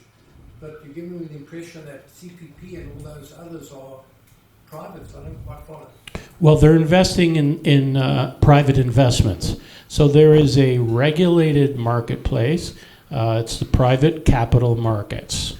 Private capital markets is a place where individuals or institutions like pension funds and things like that, they can invest in the private capital markets. That's a place where, and not a lot of people know about this, Martin. So it's a good question. Not a lot of people know about it because it used to be before 2018 that it was only the ultra wealthy families and large funds, pension funds, and others that were investing in these markets. And since 2018, that's starting to change. And because there's different types of investors can get into it. So yes, those are the private capital markets. All right, great. Thank you all very much. Thank you very much, Mr. Grossman. Very informative. Mr. Gerry Hogenhout will be speaking about the real estate investment market. So if anyone needs to take we'll give them like a 2-minute breather. Please get it. I'd like to introduce now Mr. Gerry Hogenhout, who's going to talk about the real estate investment market. He's a tax consultant expert, and he is available for consultations following this event. Thank you very much for your understanding. Okay, thank you, Zach. Thank you, David, for inviting me here tonight. I welcome any chance I can get to stand in front of people and talk to them about real estate investing and investments in general. In fact, tonight's kind of neat because I'm following 4 people who are talking about real estate, which is really cool, kind of a lead into what I'm talking about. As Zach said, I'm an accountant, so I'm a chartered professional accountant. I kind of wear two hats. One is a public accountant. We have a public accounting firm. where we do tons of personal tax returns, corporate tax returns, and trust returns. And I'm also founder and president of Canadian Investment Services, which is my investment company. Probably more important than that, I consider myself an educator. I'm a real advocate to teach people about the investment marketplace, about investments. I'm actually somebody that's very critical about how investment advice is dispersed. So I really am an advocate of saying I'm critical about it and trying to explain to people what I mean. So they are in a better position. I'm a believer that if you better understand how the investment marketplace works, you're in a better position to be involved in the decision makings, the investment decision making. So again, that's what we're all about. We really do believe in education, and it's very, I was thankful to be asked to talk about the investment marketplace because that's, again, really, I think that's the basis. If people better understand the investment marketplace, then you're more involved in the decision making. We really, our clients, one of the criticisms I have is most people are invested in products that they really don't even want to be invested in. Okay, my goal is to make sure everybody's invested in investment products that they want to be invested in. And I have a slide up on the screen. I have a pointer somewhere. Okay, now when we talk about the investment marketplace, this is really what we're talking about. And what we find in the investment marketplace are really two things. I'm trying to keep it as simple as I can, talking concept. We find investment products and we find financial services. What is the difference between an investment product and a financial service? Investment products are things that we invest our money in and we hope it grows. Pretty simple. Lots of different things, mutual funds, stocks, private equity. We're hearing people talk about real estate. And I'm glad that David brought up private equity because that's an area that people need to better understand. And I'm here to try to better explain it. We see all these things, so we go into the marketplace for investment products and financial services. And investment products, again, we all need. There are things that we invest in, and we put into our investment what I call bags. And what I mean by that is RSPs, they are not investments. Locked-in retirement accounts, they are not investments. TFSAs are not investments. Our ESPs are not investments. They are vehicles that we hold investment products in. Okay, so it's a very important distinction. I have so many people that don't know that. They think they're invested in RSP. Yeah, what's in your RSP though? I don't know. Okay, well that's important because that's what we're talking about. What kind of investment products do you want? And probably one of the best ways to really talk about this and try to give you a better understanding is to take you on a little journey, my own journey. How I ended up here, how I ended up being the only person in Canada that is a CPA that has been licensed in all 5 regulated marketplaces. Now, if this is hard to see, I did pass out a brochure. I think you all have it. And if you turn to page 1, 2, 3, 4, I believe, you'll see it. Okay, so what you see, does anybody need one? Everybody's got a brochure. Okay, if you turn to page 4, then you're basically seeing this. So as I talk, we can make reference, you can see this, because you probably can't see it from back where you are. So my journey, I started many years ago. Before I was an investment person, I worked at Deloitte Touche, chart accounts. So I wasn't even in the investment world. I had bought some rental properties, so I did get the real estate bug very early. Bought a rental property, scariest thing in my life. I was 21, had no money, no emotional support. My God, my parents told me I was nuts. I was trying to buy the house for my sister. They're telling my sister, don't sell it to him. He's irresponsible, he doesn't have any money. And so I had to sell my car to buy the house. And then I remember the call from the lawyer saying, hey, you need to bring a certified check for whatever it was. And I'm like, are you kidding me? Like, I look at my bank account and I'm like, I don't have enough to cover it. I didn't even know what land transfer tax was. I didn't even know any of this stuff. And so maybe my parents were right. But I did sell my car. I realized I can't even live in this thing. I have to go live in the basement. So I had to get the tenant to bring the first 2 months rent for me.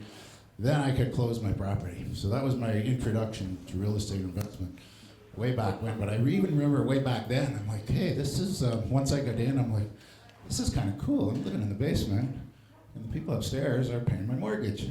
That's pretty cool.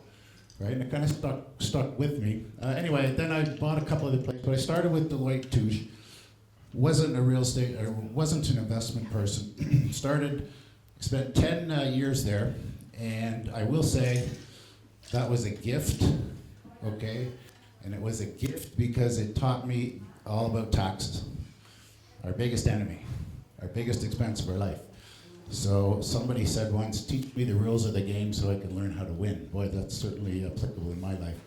So once you figure out the tax system, you don't have to, you can navigate through it. We don't always need, once you know what you're doing, you can structure things to be tax efficient. And one of the things, so I spent 10 years there, but one of the things we did at Deloitte Touche, and it's kind of touching on what David talked about, the private markets, because I want to try to explain the difference between a private market and a public market. Because David is right, there's a lot of these big pension plans that are really increasing holdings in private equity, and there's no reason at all why people shouldn't be doing the same. They just don't know about it. Okay, so at Deloitte Touche, on the public market side, we did a lot of IPOs, initial public offerings. What is an IPO? It is a private company that wants to go public. Why does a private company want to go public? David touched on it. The reason they go public is to raise capital. Okay, they go public and they raise capital. So how does that process work? Well, we did it all. We did everything. So in simple terms, what we would do, we'd go to a private company that wanted to go public. We'd go in and value them. We as accountants go in. Really two major things that you look at when you value a company: the assets they have and the income they generate. And the income they generate, we base a goodwill component to it, and we come up with the value of the company. And to keep my example as simple as I can, let's say that company is worth $2 million. That's the value of that company. And we're going to issue 2 million shares, keeping it simple. And we're going to give the owner 1 million shares plus one, so they can control. And we're going to go to the market, the public market, with 1 million shares minus one.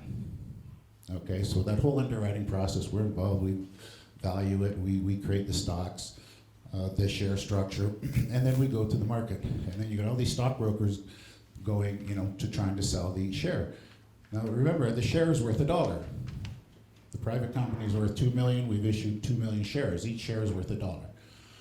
And it'll go to the market, and it'll hit the market at $2, $3. It'll go to $4. It'll go to $5. Okay, and let's say it goes to the market at $3. And let's say in a year it trades at $6. And let's say nothing has changed as far as the underlying value of that asset. It's still worth $1. Okay, and it's trading at $6. You got in at 3. It trades at 6, and you're going to your broker. Wow, thank you. You've doubled my money. You are awesome. Okay, now think about it. It's worth 6. It's really the value is 6. The liquidated value is 1. Okay, and I remember when, again, I was doing all this stuff when I wasn't even an investment person. I was kind of thinking, that's kind of interesting. It's trading at 6. I know it's worth $1. I've got these real estate properties over here that seem to be working really good. My tenants are paying down my mortgages. I'm like, I don't know, I kind of like the real estate more than this. But anyway, so we did that, and it was an eye-opener. I didn't really realize it at the time until I got into the investment world. What happens in the public market. So anyway, when they go public, they're on a publicly traded stock exchange. It just means that there's a market, a secondary market. And that's why the public stock exchange is liquid. You want to sell, somebody's always there to buy. Okay?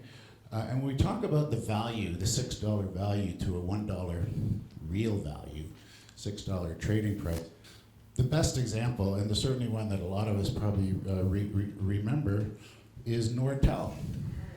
Okay? Trading at 120, whatever, 3 or 4, goes sideways, goes downhill. They liquidate it, they find out the real value is 66 cents. Okay, now that was an eye-opener. Now, in my opinion, almost all the stocks in the publicly traded stock market are like that, trading way more than their liquidated value. Why does their value go up? In the publicly traded stock market, the value is based on the last quarter. They do quarterly audited financial statements. If you had a good quarter, stock price is going up. If you had a bad quarter, your stock price goes down.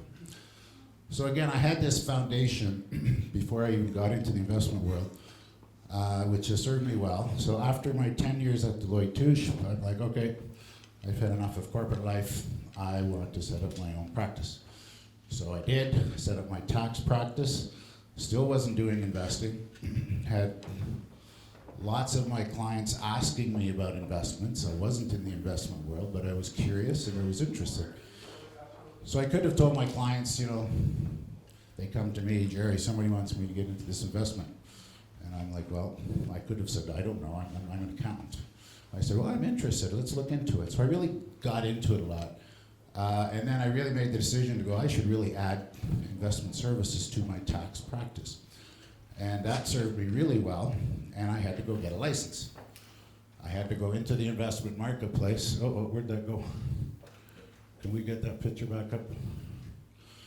So with a license, I had to go into this marketplace and go, where do I start? I really didn't know. I didn't know anything. So the first license I got was an MFDA license. Okay, if you look at your picture, and I call that store 1. Okay, so there's license number 1. And then after doing that for a while, I remember when I was a MFDA licensed mutual funds, I remember at first they would just say, well, we sell mutual funds. And I'm like, oh, okay, all right. I guess that's good. I mean, I was still a little leery because I knew what happened in the stock market, and mutual funds are just a group of stocks. So I was a little hesitant. I'm going, okay, you really want me to go and sell this stuff? Yeah, they're great, they're awesome.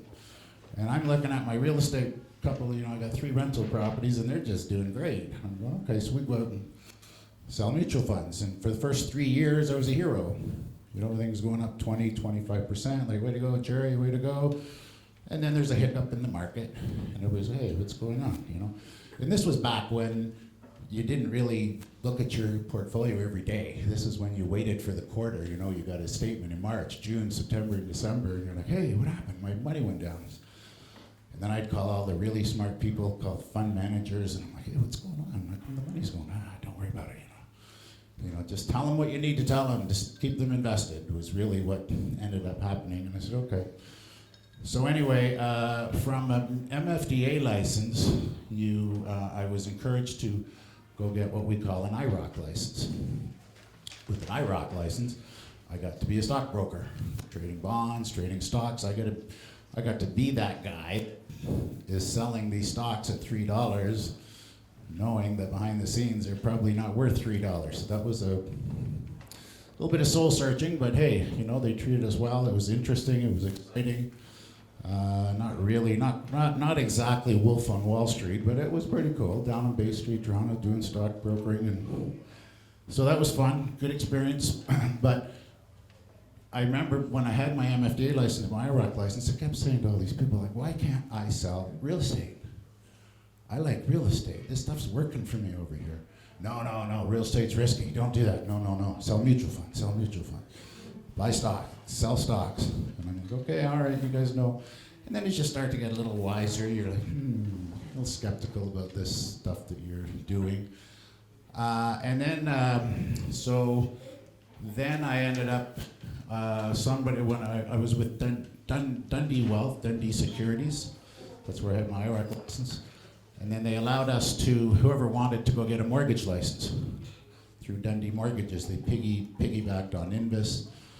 And I thought, man, that's getting me closer to real estate. So yeah, I want to go get my mortgage license. So I did. And I was looking for investment products. Okay, there's IPs and there's financial services. Mortgages is really a service. You need a mortgage.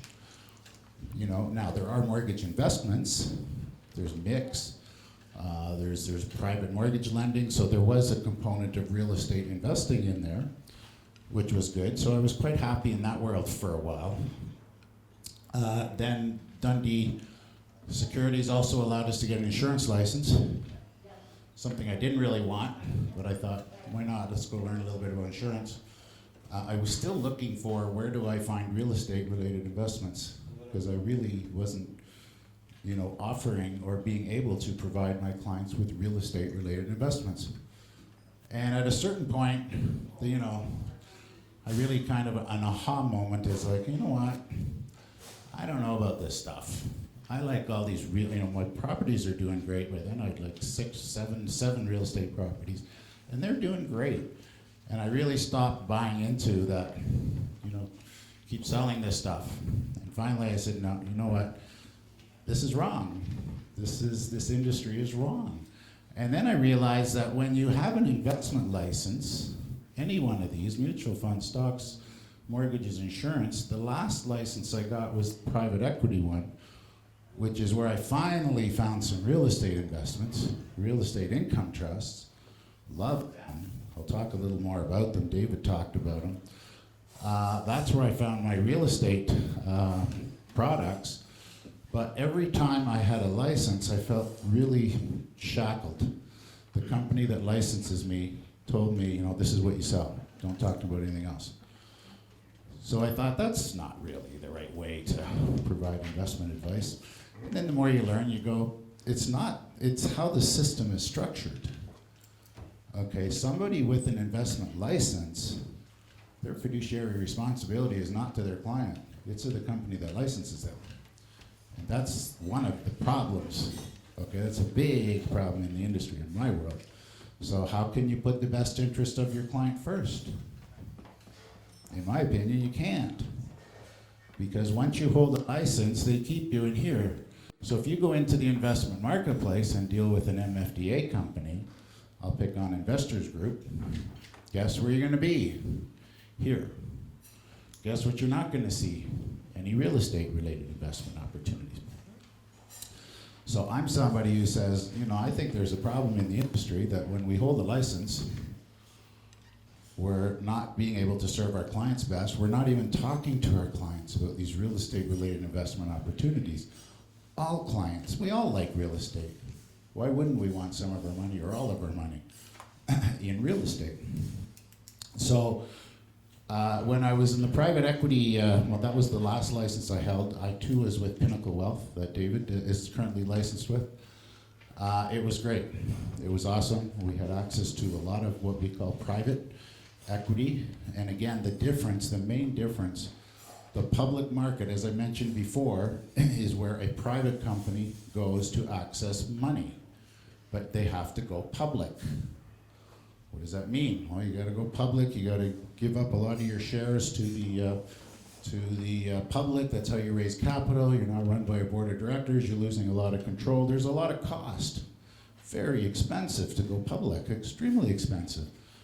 And all the rules and regulations that you have to adhere to. Very, very, very expensive, very demanding. Lots of companies don't want to spend the money or take the time or want to go into the public market. So they access money through the private market. And that's what that is. Okay, so private equity is a company that's owned privately that has reached out to the general public and say, hey, invest with us. Okay, David, I think, touched on liquidity. Okay, the big difference, so we have the public market. So again, when we look for IPs, investment products, we look here, we look here, we look here, we look here. Even though no one talks to us about this, if they have a license, the public market is very liquid. If you're in a mutual fund, if you're in a stock portfolio managed account, you cash out immediately. If it's a stock, you cash out immediately. If it's a mutual fund, you cash out at the end of the day. Okay, it's very liquid, and they value it daily. So every day you go to your computer and go, how did I do today? The private market is not very liquid. There's no secondary market. In the public market, we have a secondary market. It's called the stock markets. Okay? And so if we want to sell, we go to the secondary market. There's 99.9 times out of 10, there's a buyer there. Okay, very liquid. Yes, David, question. I just wanted to say, because I think that was a lot of information. I'm just wondering if you would consider opening it up to see if anyone has any questions at this point. Great point. It allows me to drink of water. So, yeah, I'm going to keep going, but has anybody got a question right now before I keep on going? Two questions. Yeah, shoot. Mike, speak into the microphone, please. So one of my questions, I'm very disappointed to hear that you say financial planners are working for their company, not for the individual investors. That's disgusting. It's true. Yeah. You can call it disgusting. It's true. Yeah, I know people It's that true. are dealing with financial planners and their money hasn't increased hardly. Well, I'm trying to educate people because this is the way it is. So it makes you better equipped to go out. If 99% of people get their investment advice from a licensed financial advisor. A license, think of a license as the ability to process an order. That's it.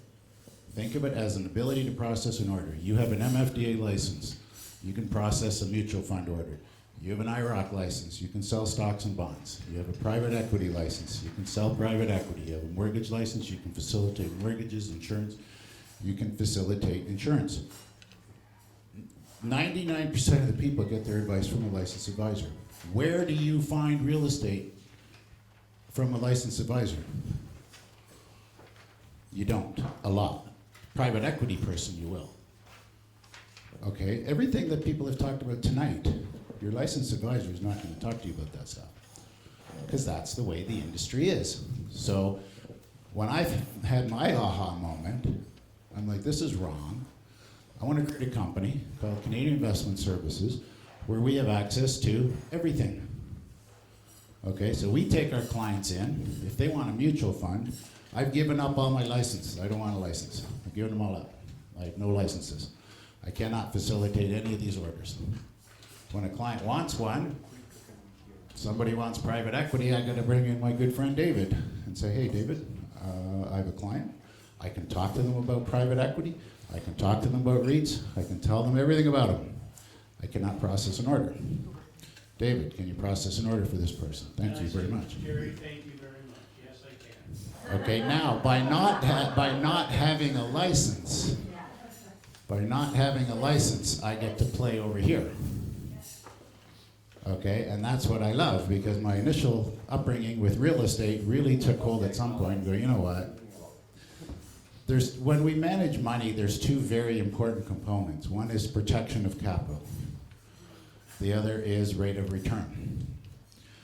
And in my opinion, just my opinion, the whole investment industry has it backwards. They chase returns. Give us your money, look what we did, we're making all kinds of money.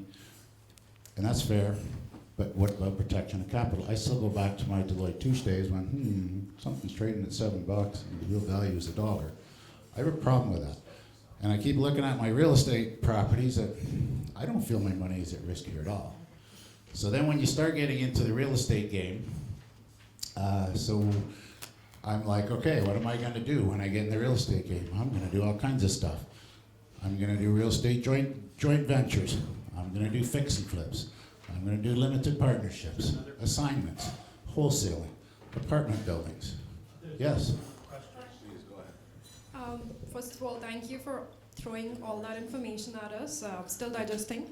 But my question is, you mentioned in private equity there are real estate trusts. Are these the same as mortgage-backed securities or not? No.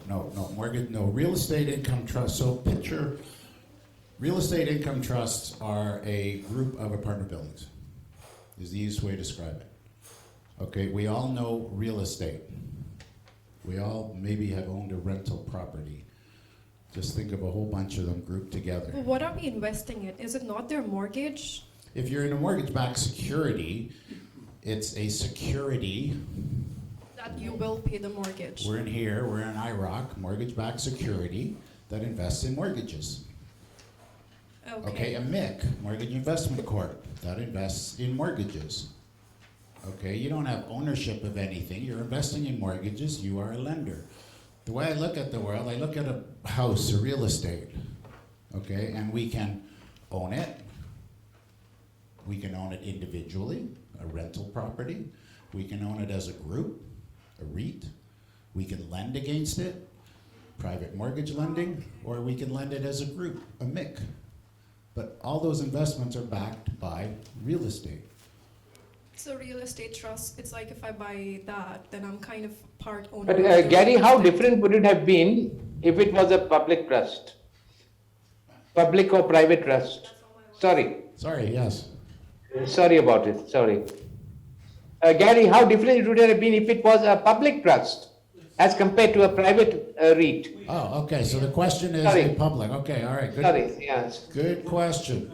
Okay. Sorry about it, yeah. No, so we have private REITs, and we have public REITs. Okay, I like private REITs. Okay, why not public REITs? Public REITs go up and down with the market. They shouldn't, because they're backed by real estate. So that's one reason why I prefer a private REIT. The other reason I like a private REIT is because with the REITs that I use, I get an insight.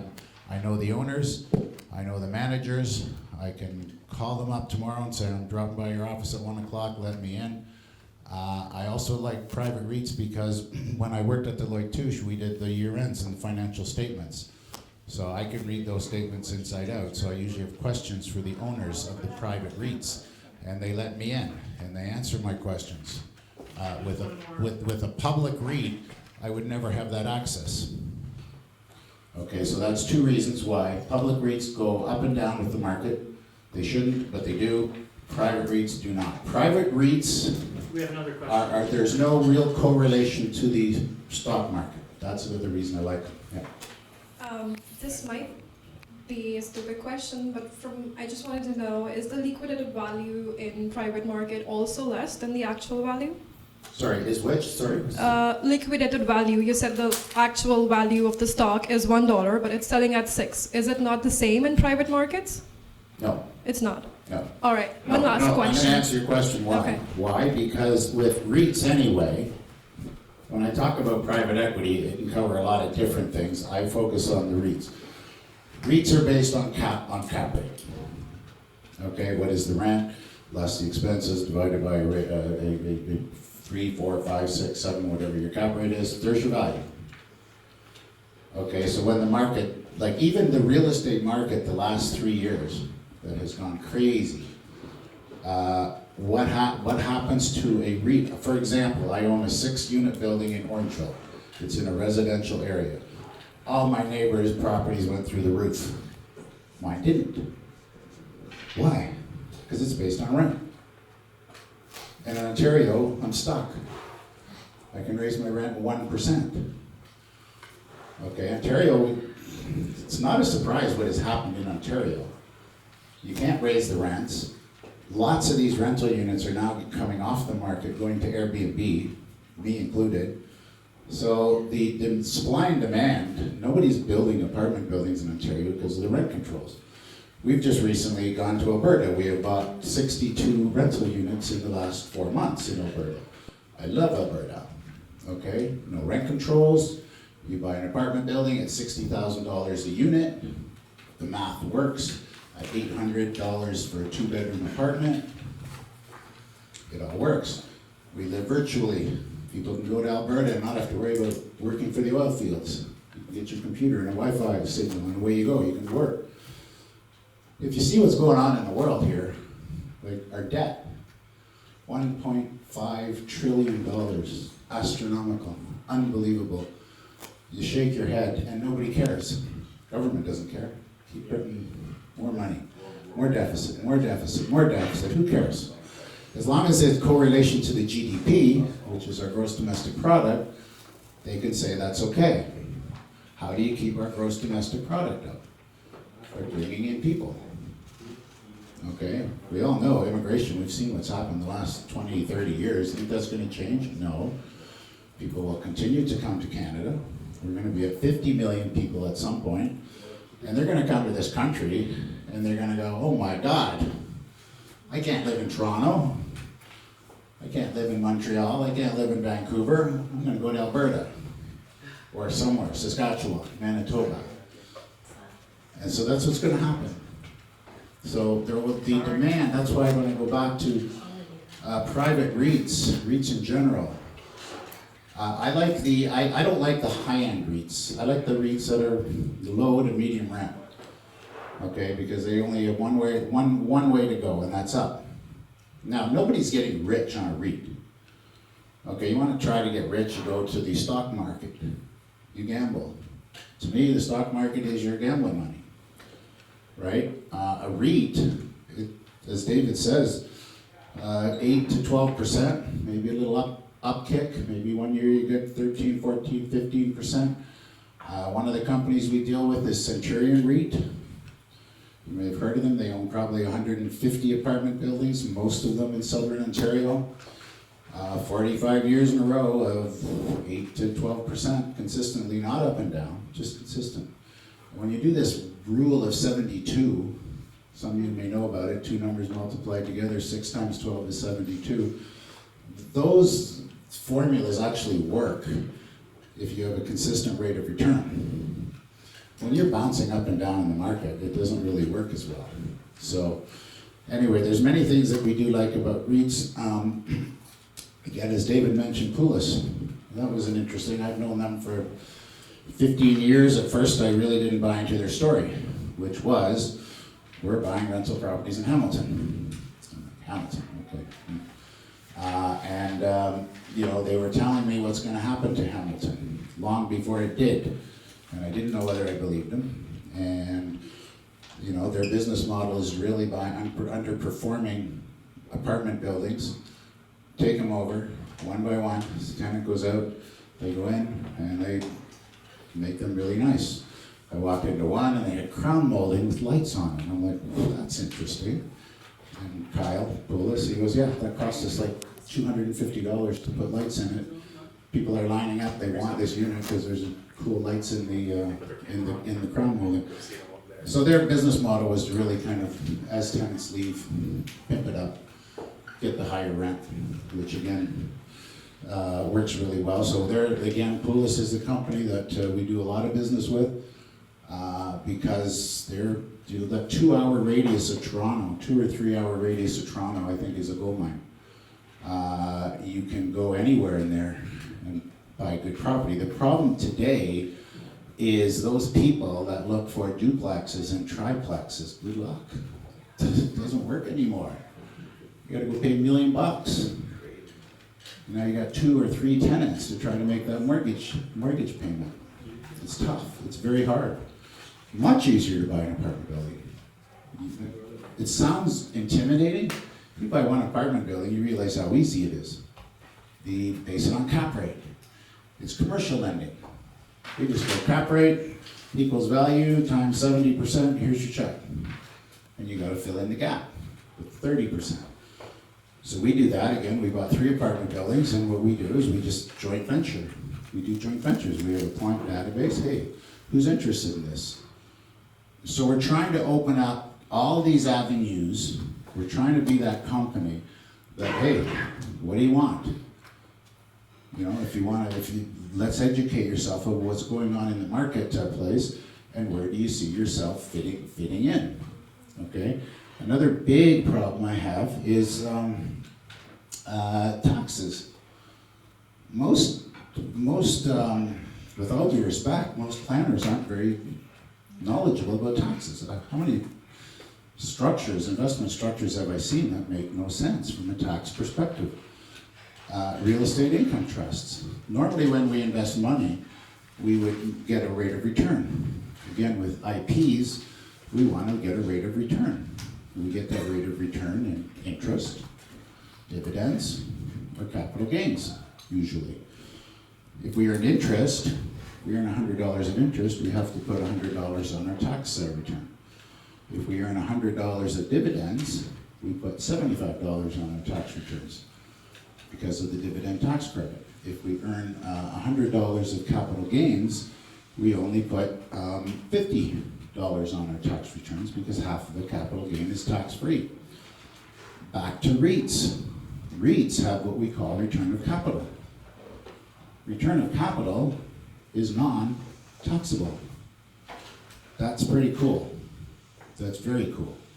Okay, so if you have $100,000 in a REIT and you make 10%, if that's distribution, you get the money, you pay no tax. Return of capital. Google it, learn it, it's magic. And you only get that in REITs because inside, how does that work? Inside of the REIT, they depreciate the buildings. So they have no taxable income inside of the REIT, which means any distributions to the unit holders, to the investors, is non-taxable. It's magic, but you only get that in the REITs. Where'd my slide go? Any questions? What will be the cost of borrowing, Gary, for the REITs internally? I mean, like, if you raise money from the public. The cost of borrowing internally? Yeah, cost of borrowing for the REIT, yes. Well, I mean, how do they calculate? Yeah. I'm in the process of creating our own REIT. So we go and get money. It's commercial lending, so it's not 2% money. We got money at 3.75, 4. So it's not 2, it's not 7, it's 4%. It's still pretty cheap, right? And most REITs would have the same. I've audited enough REITs, I see all their mortgages, they're 4%, 5% maybe, depending on loan to value, where the property is. So it's very attractive interest rate, and it's very accessible. Much more accessible than like to the bank. When I see people trying to buy a triplex and duplex, as David says, the information they need just to try to get 60-70% is quite a lot of information. We've had that discussion once or twice, Dave. The amount of information that we need for these mortgages. Oh yeah. A typical, I meet a new client, how do I deal with that client? Maybe I'll just run through that, just to explain how somebody like me, without an investment license, we talk to a new client, Jerry, I got your name, can you invest some money for me? And let's say that client has $500,000. And most of that money is usually at the bank, sitting at the bank. So I say, okay, so you're at the bank, and you're probably paying 2.5% management fee. And people may or may not know that. Now we have to disclose, or banks have to disclose, investment companies have to disclose the management fee. That's only part of the fees, by the way. So there's still a lot of hidden fees. So I say to that person, okay, so you're in mutual funds, you're paying a lot of management fee, and you're paying a management fee to have a fund manager pick stocks inside that mutual fund. That's why you're paying the 2.5 points. And I'm like, history says 96% of those fund managers don't beat the index. And then they say, what's the index? And I say, well, that's the TSC 300, that's the S&P 500, that's the Dow Jones. That's the index. So you're paying 2.5 points, very high management fees for 96% of the time. The index isn't beaten. And way back when, someone came up with the brilliant idea of why don't we just invest in an index? And that made sense, and that is a robo-advisor. That's what a robo-advisor does. They invest in indexes. So the first thing I try to do with that new client that I get that has $500,000 at the bank, I'm like, get it out of the bank. Okay, the bank has not been your friend. The bank has been either MFDA licensed or IROC licensed and kept you in mutual funds, hasn't talked to you about real estate investments, so let's get it out of the bank. Let's move it over to a robo-advisor. So I contract with the robo-advisor. We move the money over to the robo-advisor.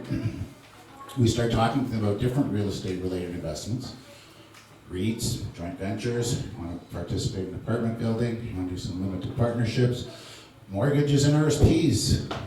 Has the bank ever told anybody you can hold a mortgage inside of an RSP? No, but you can. Okay, we do that a lot. The last 3 years, we all seen what's happened to the housing market. Think of the housing market doubling, which it, in some cases it has. So 3 years ago, if you took your 400,000 in an RSP, used it yourself to buy a house outside of the RSP, you're using your 400 grand inside of the RSP. Again, it's an IP inside of your RSP. A mortgage. You're gonna lend it to yourself. And you bought a $400,000 house, and now the house is worth $800,000. Think of what's happened. You've used your RSP money to double your money outside of the RSP. That is cool. You do that by having mortgages inside of your RSP. You can lend mortgages to yourself. You can lend mortgages to third parties. The two best things I like, the best of anything, apartment buildings, I guess, is probably number one. But REITs and private mortgage lending, either inside or outside of an RSP. We can get 10% all day long. Your money is protected. Protection should be your first concern. Second concern is rate of return. I'm not the guy that's going to make people 20, 30%. I'm the guy that's going to make people 10% and have your capital properly protected. What else are we doing right now? We got a development in Penetang. 58 townhouse units that we're doing, and we're doing them as life leases, which is very interesting. So it's a kind of a take on the seniors communities where you own the house but you got to lease the land. So we're doing this where you lease both the land and the house. And why do we do that? A, we get away from HST. We don't pay HST on these houses. That's a big thing. 2, we can get people in at $100,000. So let's say the price of the right to lease is 500 grand. You can either pay 500 grand and pay no lease. You can pay 100 grand, so you pay 20% of the purchase price. Now you're only paying 80% of the lease. And that's very, very attractive to people who might not have a lot of money, but they have good cash flow. They have a nice pension, but they don't have 500 grand in their bank. So we're really accommodating a lot of those people. But anyway, I can go on and on and on, but I think I've probably hit my limit. They're shutting me down, opening the doors, David grabbing his guitar. Thank you for your attention. We're going to be hanging around so we can chat further. Thank you.